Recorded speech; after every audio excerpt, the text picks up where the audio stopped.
ঢাকাই সিনেমার নায়িকা প্রার্থনা ফারদিন দিঘি সাম্প্রতি জনপ্রিয় রেস্তোরাঁ কাচ্চি ডাইনের শাখা উদ্বোধন করতে গিয়ে অনাকাঙ্ক্ষিত এক পরিস্থিতির শিকার হন, যে ভিডিও খুব দ্রুত ভাইরাল হয়ে যায় সামাজিক যোগাযোগ মাধ্যমে।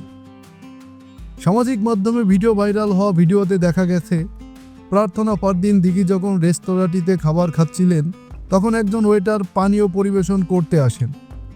এই সময় তিনি জুসের গ্লাসের মধ্যে একটি হঠাৎ ভারসাম্য হারিয়ে দিঘির গায়ের উপর পড়ে। আকস্মিক এই ঘটনায় দিঘি কিছুটা বিচলিত হয়ে পড়লেও পরক্ষণেই নিজেকে সামলে নেন তিনি। এ সময় এই ওয়েটারকে অত্যন্ত ভীত ও দুঃখ প্রকাশ করতে দেখা যায়।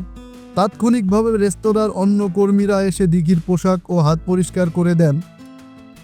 এই ভিডিওটি ভাইরাল হওয়ার পর নেটিজেনদের একটি বড় অংশ দাবি করে বলেছেন, দিঘির গায়ে জুস ফেলার দায়ে সেই ওয়েটারকে তাৎক্ষণিকভাবে চাকরিচ্যুত করা হয়েছে। এক নেটিজেন জানিয়েছেন, একজন আমন্ত্রিত তারকার সঙ্গে এমন অপেশাদার আচরণ রেস্তোরাঁ কর্তৃপক্ষ সহজভাবে নেয়নি। এই বিষয়টি একটি গণমাধ্যম বিস্তারিত জানতে সংশ্লিষ্ট রেস্তোরাঁটিতে যোগাযোগ করা হলে সেখানকার দায়িত্বরত এক কর্মকর্তা প্রসঙ্গটি এড়িয়ে ফোনটি কেটে দেন। পরে একাধিক চেষ্টা করা হলেও তার আর কোনো সংযোগ স্থাপন করা সম্ভব হয়নি। তবে বিষয়টি নিয়ে ভিন্ন কথা বলেছে কাচ্চি ডাইনের প্রধান কার্যালয়।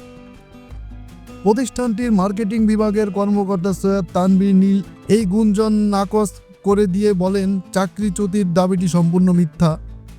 সংশ্লিষ্ট কর্মী আমাদের সঙ্গেই আছেন এবং নিয়মিত কাজ করছেন। এটি একটি দুর্ঘটনা ছিল যা অনিচ্ছাকৃত। তিনি বলেন, ভুলবশত হওয়া এমন ঘটনা কারোর সঙ্গে হলে এর ফলে চাকরি যেতে পারে না।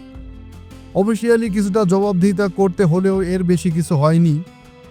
আমরা এই অনাকাঙ্ক্ষিত ঘটনার জন্য অভিনেত্রীর কাছেও দুঃখ প্রকাশ করেছি এবং যে এই ঘটনা ঘটিয়েছে তার চাকরিচ্যুত করিনি, সে এখনও চাকরিতে রয়েছে।